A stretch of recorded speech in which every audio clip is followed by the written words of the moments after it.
certain words in the course of long use gather so many barnacles of connotation that they almost cease to mean anything at all. Then the only thing to do is to scrape off the barnacle. Such a word is pure, or pure in heart, for they shall see God. When you read it, with the present meaning that was attached to the word, you wonder which is the more difficult. The condition imposed upon man to see God or seeing God. And that is not the meaning of the word pure. The Greek word katharos, translated pure, means clear, open, free, unlimited. It is used for a tract of land that has been cleared of trees, therefore free, unobstructed, and, well, unlimited. Blessed are they whose mental horizon has been so purged, so cleared of the trees of traditional wrong thinking, that they know that God is all and all is God. They are now free from the tyranny of second causes. You do not have to work upon yourself to become pure, to see God. In other words, a pure heart is the consequence, not the condition of seeing God.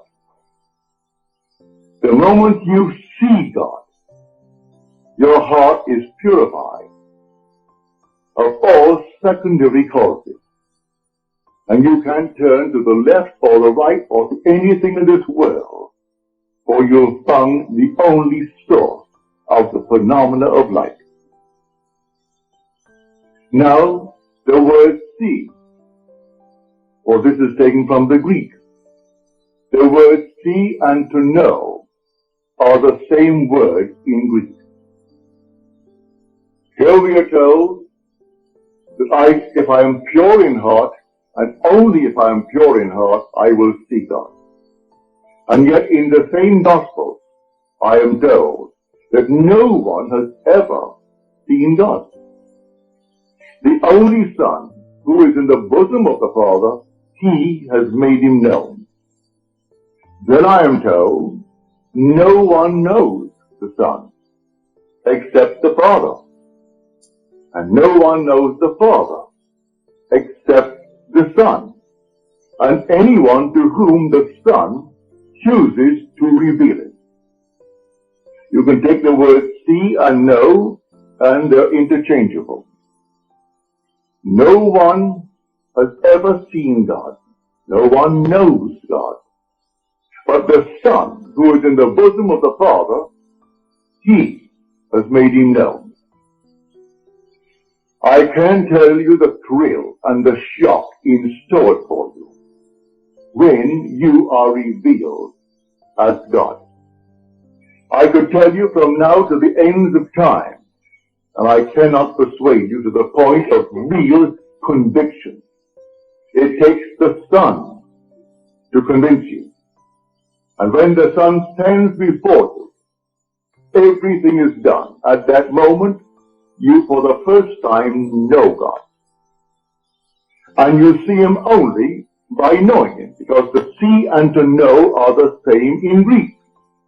Now you really know who God is when He stands before you, and even before He calls you Father. You have no doubt in your mind as to who He is and what you're looking at. You know your Son. At that very moment, you know God, and not before. You might have heard it, you might have read it, but you are not persuaded to the point of real inner conviction until you know it in this manner. So no one knows who the Son is except the Father. And no one knows who the Father is except the Son. And anyone to whom the Son chooses to reveal it. And if the Son sets you free, you are free indeed. And only the Son can set you free. And so when He comes, and He will come, let the whole vast world rise in opposition to what I'm telling you. It makes no difference to me whatsoever. I know, I've experienced it. And oh, what a thrill, and what a shock. When you go to bed perfectly normally as a simple man, and have an experience of this nature, and suddenly you are startled. You, your simple little being that you are God, but you can't deny it. His Son stood before you, and He had no other Father. You are His Father. And when you have it, then you and I must be one. And when the whole vast world has it, we must be a unity. We must be that unity spoken of in Scripture as the Elohim. That compound unity, one made up of others. The whole vast world will know God. So that this seeing God, based upon the purity of heart, is not something that you set about to do. I can't conceive of any man in this world actually persuading himself by changing of this and changing of that he is pure of heart. When he's living in the world of Caesar, where everything here dies and things are always in turmoil, that he would actually judge himself emotionally or in any other way, mentally, as pure, as he calls the word pure. But you're instantly free of all obstruction, as the secondary calls it, the minute the Son reveals you as God the Father. So I say, it is consequent. It is not the condition of seeing God. And so the minute He stands before you, instantly, that whole vast, wonderful world of yours is cleared of all obstruction. Now you know what catharsis means. Well, we use the word as a purge in our world.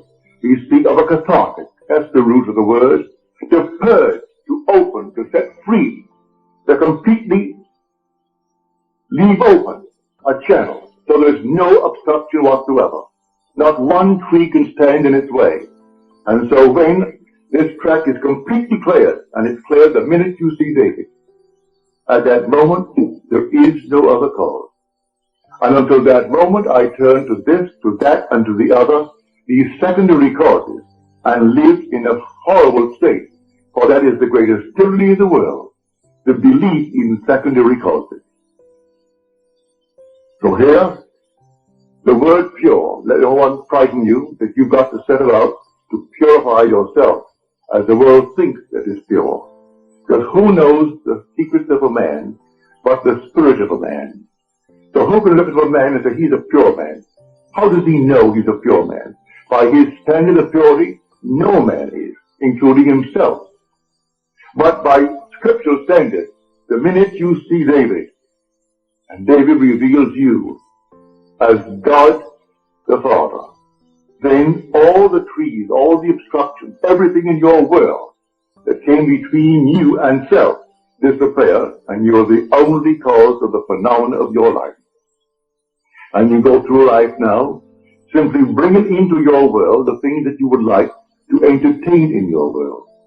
No matter how difficult it seems to be, you see it, you know there's only one cause, and so you simply rearrange the thing you see. You don't throw it away, you don't discard it, you rearrange it in your mind's eye, you re-photograph the image.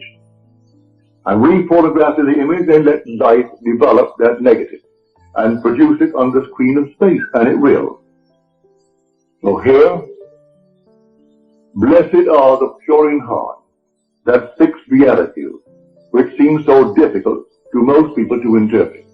But I haven't found one interpretation in Scripture. All the commentaries, I haven't found one that will go back to the root and show us exactly what it is. I have what is considered the grandfather of all interpretations, which is the interpreter's Bible. They do not touch it. They would admit it's the most difficult of the Beatitudes, this sixth one. But they can't touch it unless you go back to the root, unless you have the actual experience of what it means to actually purify and take all the creeds out of man's mind, purify the mind. And it can't be done until he stands before you. And you know, without any doubt, who you really are. When you know who you are, there is no secondary cause, none whatsoever. And then comes the vision. Here my wife gave me a vision 2 months ago.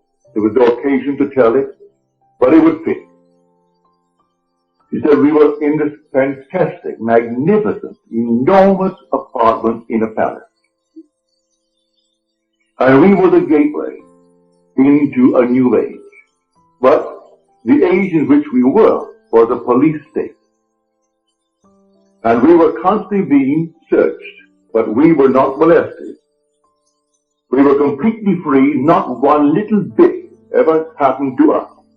But a palatial place with a full complement of servants. And while the vision lasted, he seemed to know these people. The servants in the kitchen, the servants in the other areas of the enormous apartment, the butlers, the private secretaries, all seemed to know us, and we knew them. But our position was the gateway into freedom from the place of complete slavery, like behind the Iron Curtain. And when the searchers came, they came, and our guests, we always entertained guests for dinner. Not more than 6, therefore they made 8 of us, she and I, and the 6 who came as our guests. And I would explain to them the way of escape.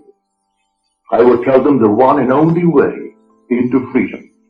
But strangely enough, as I was telling them about the way into freedom, they were already simultaneously at that moment, I am telling them, and they were already at their destination. It was the strangest experience here. You're explaining to them the way of salvation, the way of freedom. And yet at that moment, they were already, although physically present before us, they were already at their destination. And when these people came to investigate all the searches, they simply left and went to their quarters, their rooms, behind these panel doors and these tapestries. And they never touched us, but they came and they never found anyone. No one could ever touch anyone who came to us. And strangely enough, she said, as it all took place so naturally, I knew that it was all organized and actually directed from above.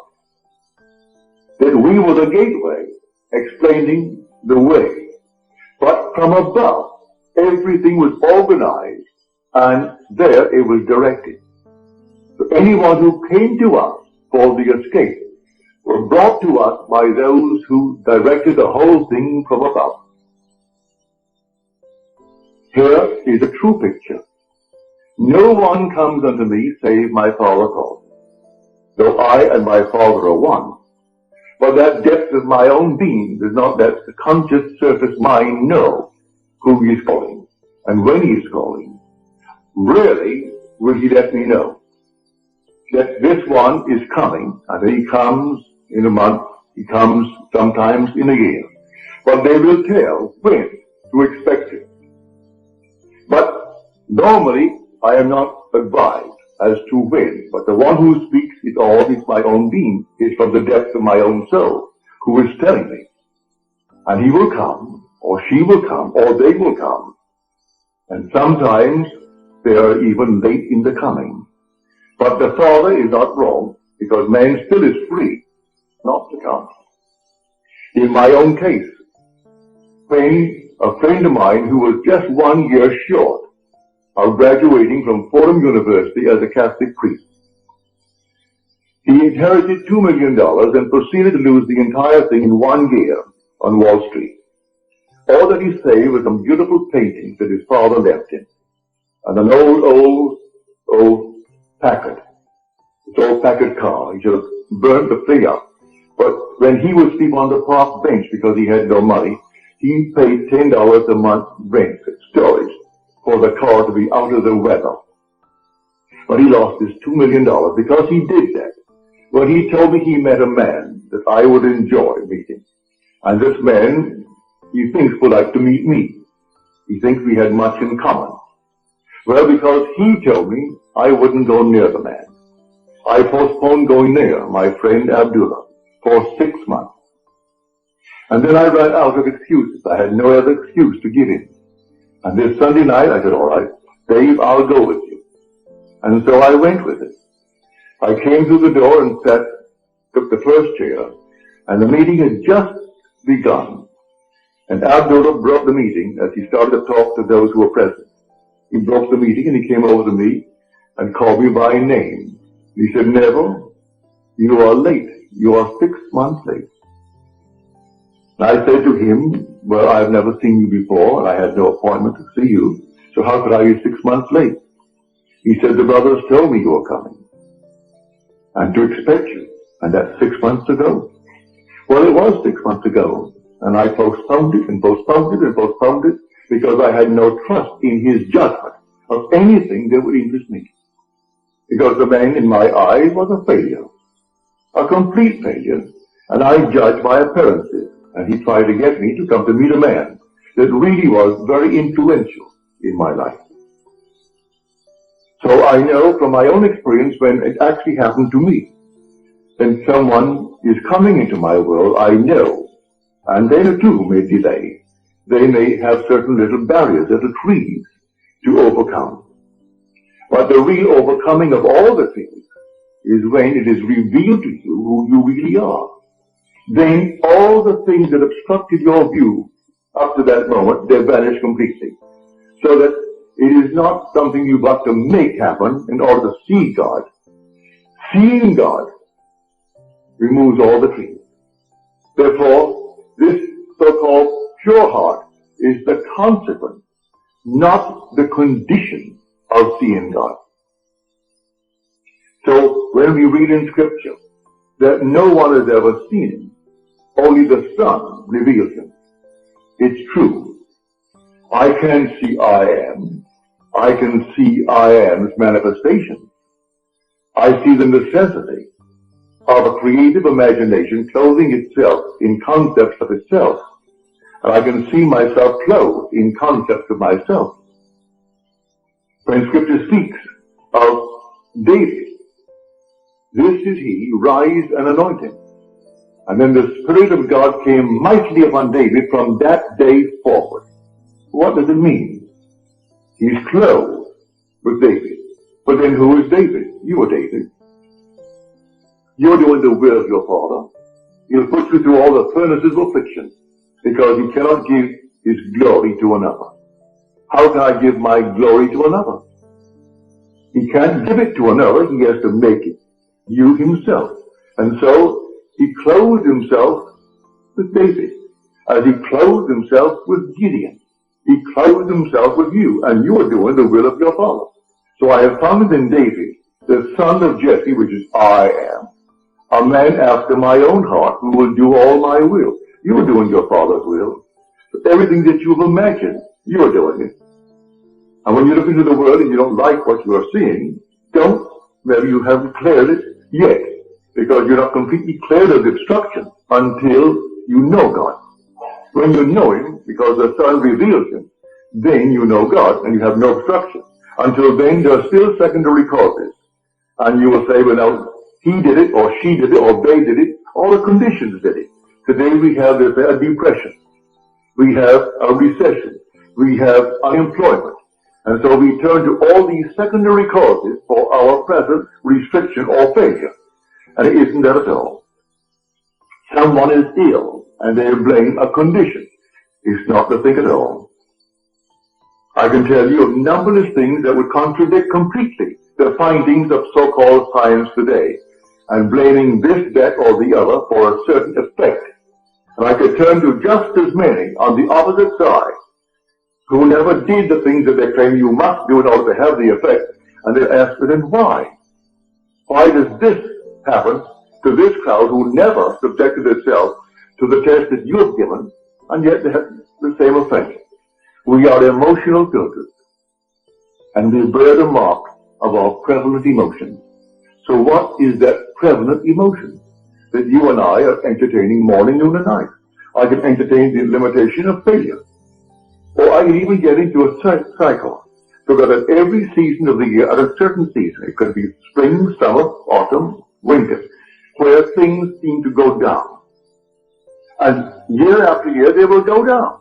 No matter what I have in the spring, if the winter is when it goes down, it'll go down, if I don't get out of that cycle. And I believe that simply in some tree that is not yet removed, on the other hand, let me encourage you, you can't remove it by taking thought. You can't remove it by working on yourself. You'll remove it that day when David stands before you. And may I tell you, he will stand before you. Every one he will stand before. And when he stands before you, and you know that he is your son, you know who you are. For David is the Son of God.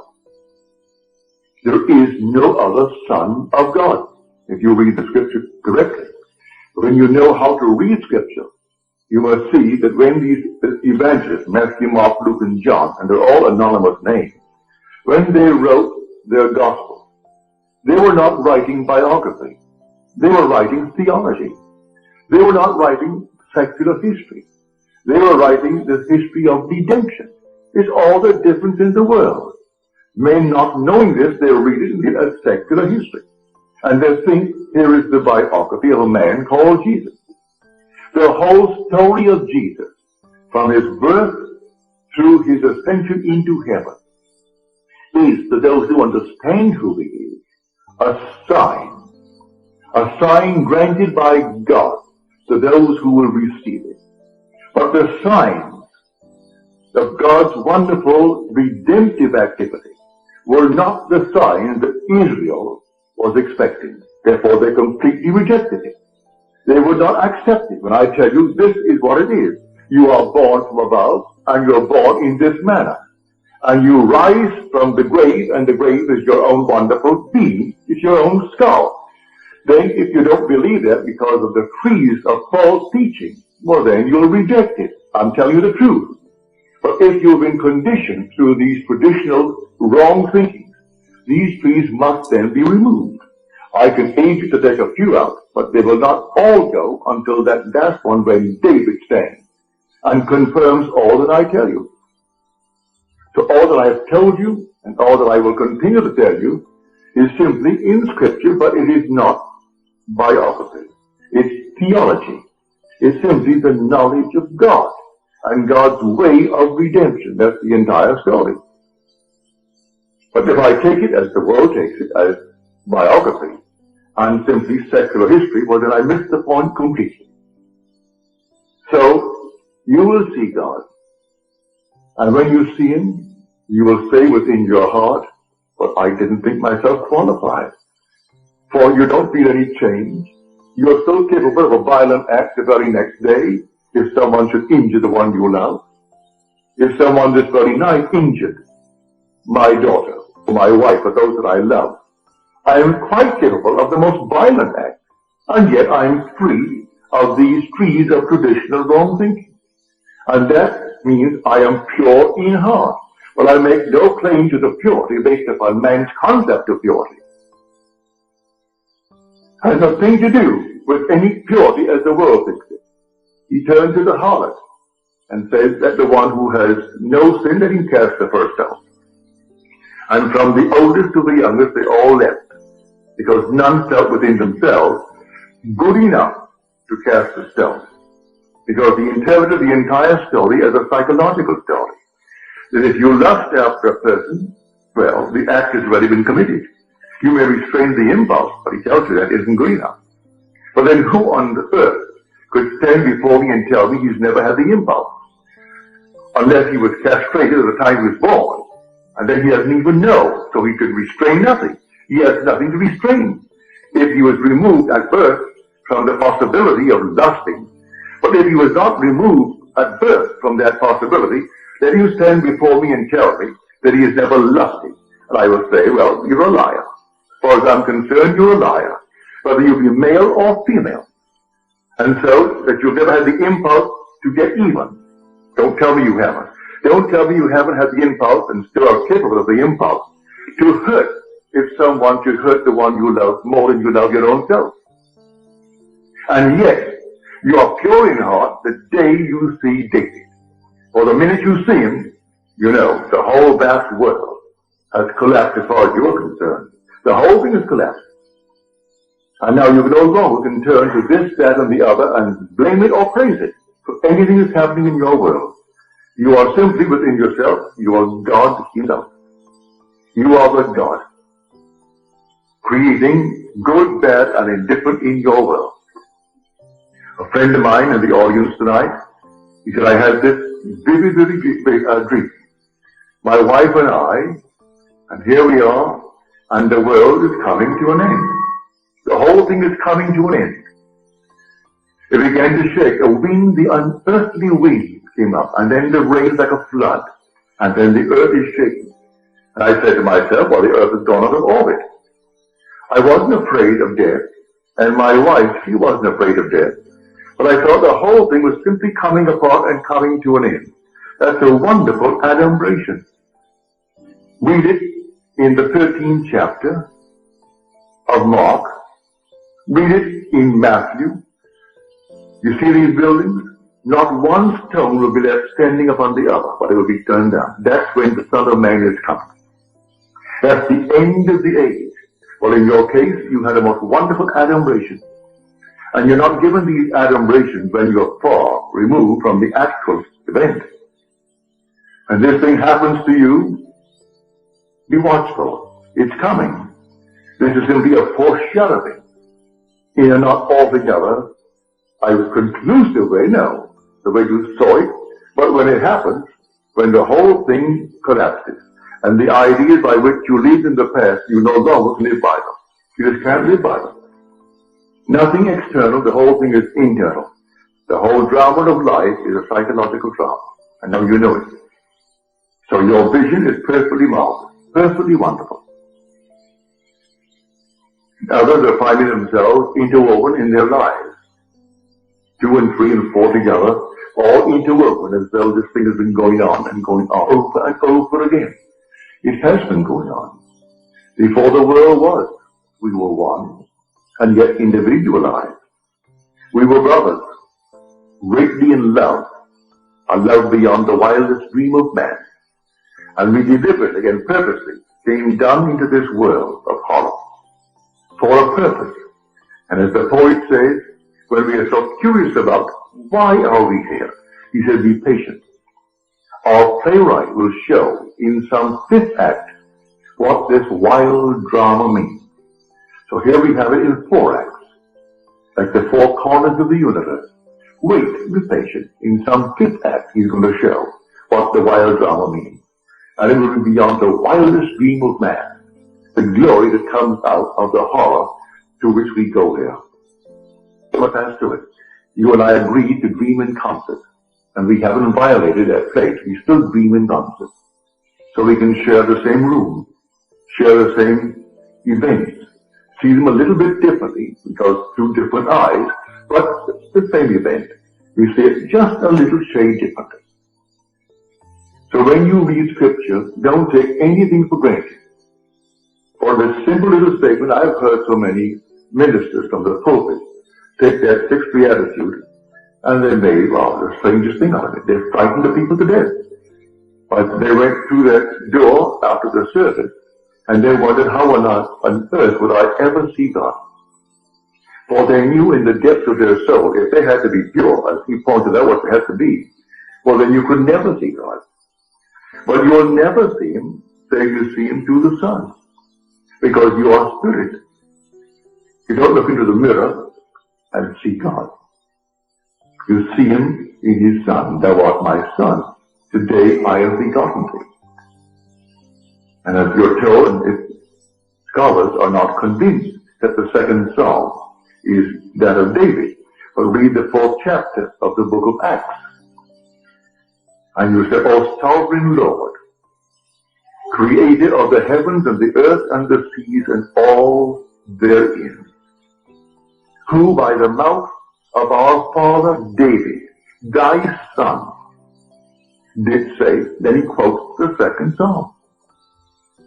If you want any confirmation as to who actually wrote that second psalm, read the 4th chapter of the book of Acts, which is written by the author of the book of Luke. And in the book of Luke, you read the word in the 20th chapter.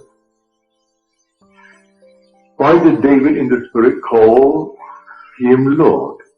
If David does call him Lord, how can he be David's son? For in calling him Lord, he confessed he was his father, not his son. And now this is written by the Son, as told us in the 4th chapter of Acts, and first revealed in the 2nd chapter of the book of Psalms. And I will tell of the decree of the Lord. He said unto me, Thou art my son. Today I have begotten thee. So here the drama is really in you. The whole drama is in every individual in this world. And it simply only unfolds in man. And when it unfolds in man, what in this world is worth more than the unfolding of the drama in you? If you own the whole vast world, you wouldn't leave it. For this will all vanish anyway. So what does it matter if you own the whole thing? But one thing they can't take from you is the being that you really are, that essential being is God.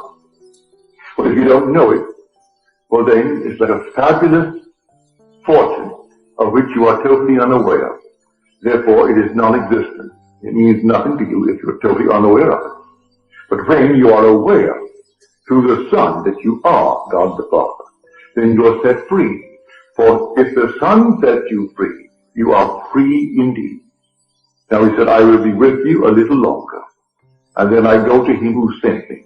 Yet he who sent me has never left me. He and I are one. Oh, do show us, oh Lord, show us the Father. I have been so long with you, and yet you do not know me, Philip. He who has seen me has seen the Father. If you see me. But then who are you who is speaking? At one moment, if you read Scripture properly, he is speaking in the capacity of the Son, therefore David is speaking. At another moment, he is speaking in the capacity of Father, and therefore it is the invisible Spirit speaking. But no one has ever seen him. Who can say he has seen him? Until you see him in spirit, you can't see him here. All these are masks. What on earth could ever look like him? No. You will know exactly who you are when you see David. Because the Father and the Son are one. And you will actually see in David what you, matured, must be. And then I know it's the same face into whose body I was incorporated, for he is the image, matured image of David. And so when he embraced me, and we became one body, one spirit, and then I was sent into the world. From that moment on, though I still look like Neville, the Neville that was before, and still look like that same Neville now, it is that being into whose body I was incorporated, and with whose spirit I became one, that David recognized and called me Father. For he who is united to the Lord becomes one spirit with him. And so there is only one being resurrected. So the resurrection is not over, it is taking place. And so he said to Timothy, there are those who preach the resurrection is past. They are misleading people and turning them from the faith. As he came into his letter to Timothy, because he said, the time for my departure has come. I have finished the good work. Well, now you must tell Timothy not to fall into that trap and teach that the resurrection is over. It has begun, but it is taking place in everyone and must take place in everyone. So the Christ of whom he spoke is that universal Christ that is buried in everyone. And in everyone, but individually, he must rise. And the same pattern foretold in Scripture by which he rose must take place in man. He came out of one place where he was buried, and there's only one place, and it is named skull. Luke does not minimize the word, neither does John. Even though he will give you the word Golgotha, he'll translate the word Golgotha. Golgotha means skull in Hebrew. But in some translations, they don't even give you the Hebrew word. They say, and he was crucified and buried on Golgotha. So there's only one place you're ever going to rise. And you aren't going to rise in Forest Lawn. You're going to rise out of your own wonderful skull while you're walking the earth. That's where you're going to rise. Save your money if you're planning any little plot to bury the little body, for you aren't going to rise there. In fact, you will never be taken there. That can destroy this body, that can turn it into ash. It means nothing. You will still be in that immortal skull where you were buried in the beginning. And from that skull, you're going to rise. And all the imagery of Scripture will surround you when you rise. And then will come this wonderful unfolding pattern, for there's only one pattern, that must repeat itself through the indwelling in man of Jesus Christ. Were he not in us, then he could not repeat the drama.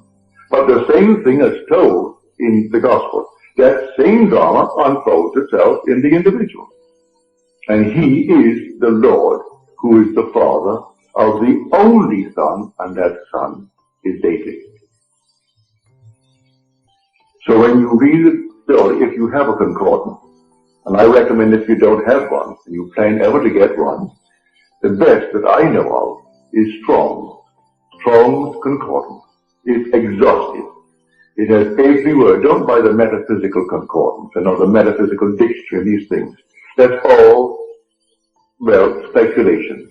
This is simply the original term, translated in the original meanings of the word used when it was first put into the scroll.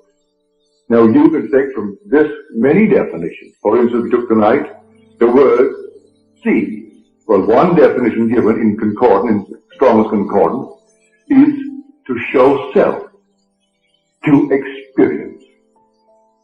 Well, to experience, David, is to see. But you must experience it. Not hearsay, it must be an experience.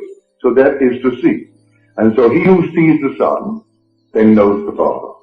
If you knew me, you would have known my Father. And yet I and my Father are one. So, to experience David is to know God. And you know God as the Father of the one that you are now looking at. And the one looking at him is yourself. And you feel that father-son relationship. Now that is completely in conflict with the whole vast Christian world concerning the story of Jesus Christ. And yet I've been sent to tell it. Tell it not as hearsay, but tell it as experience. And so I share it with you. And not eternity could ever deny it. Because you're going to have it just as I have told you. You're not going to bury it at all, because there's only one pattern, and that pattern will unfold within you. And when it unfolds within you, you will depart this world that is a police state. And maybe I will still be there, giving these sumptuous dinner parties, not more than 8. And 8 is the number of resurrection. There were 6 guests, and 6 is the number of man. And 8 is the number of resurrection. So the 6, which is man, now will be set free. So here this sumptuous, wonderful dinner. And not one can fail, because as I am telling them the way of escape, they were at that very moment already at their destination. So not one who came to search the house could ever find one of my guests. And as they came, the butler announced the officers are here, and now my guests would go behind the tapestries and the panel wall into their quarters. And then that very night, always the night of the banquet, they escaped. And that was the vision. So I tell you it's a true vision. You bring it back, and you know, and she says, strangely enough, I knew them and I was there in the vision.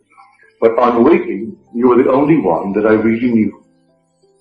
The others were there for a purpose, and you were playing a part that came from above, for the whole thing was organized and dictated and controlled from above. And there you sat and explained the procedure of departure. And yet, as you told them, they were already at their destination. So no one could have found them anyway. But they went through the means of searching the house. And they came several times in the interval, always at the end of a banquet. They got guests. There were always 6. They left. And they were set free from this police state. For this whole vast world, whether it's behind the Iron Curtain or outside of the Iron Curtain, we are still in a police state. The whole thing.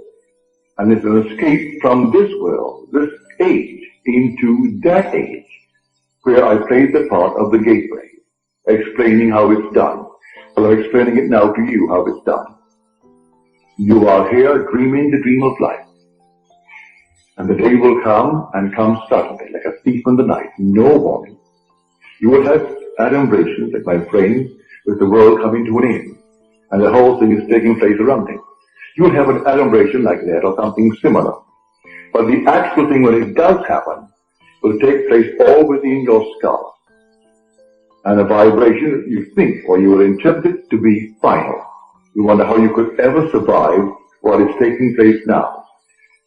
And then, instead of dying, you awake for the first time that you can ever remember, a true awakening. And you awake to find that you really are in Golgotha. And that's where you are. And then you know at that moment what is taking place. And you come right out to find the wise ones present. And they find the infant child, just as you're told. And as Scripture tells you, but people skip over the word sign. And this shall be a sign unto you. But you go to church this coming Christmas, and they'll have the little sign, but they don't call it a sign. They call that the fact. And people will bow before the little child. The child is only the sign of your redemption. You were the one who awoke. You were the one who were born from above.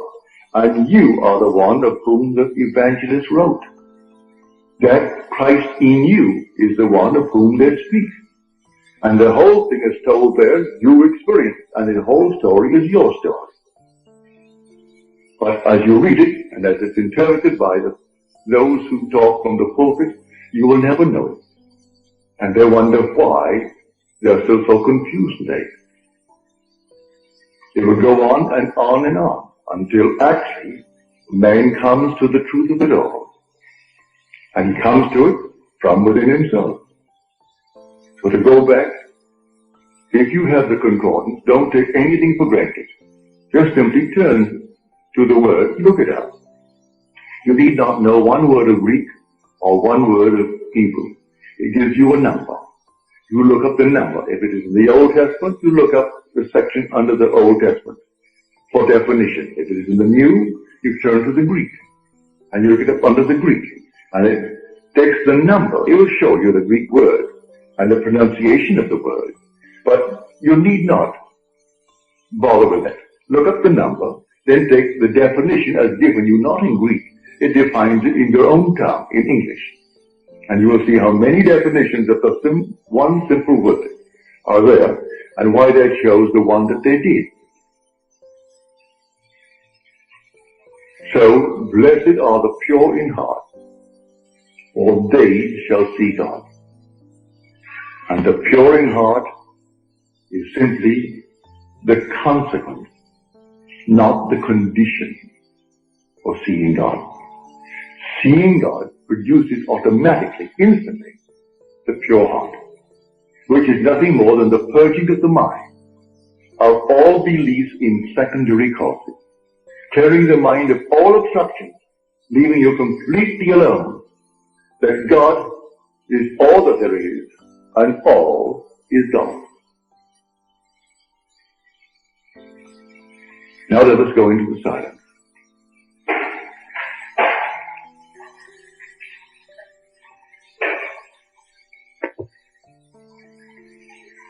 Another friend who was here tonight, she said she heard a voice, didn't see anyone, saw nothing, just the voice. The voice said to her, you will be called and sent, and you will not return. You will be saints in twos. Well, that's scripture. You will be saints while you are here. You have a long time here. But you will not return, not only here, but return to this age, whether it's beyond the so-called grave or not.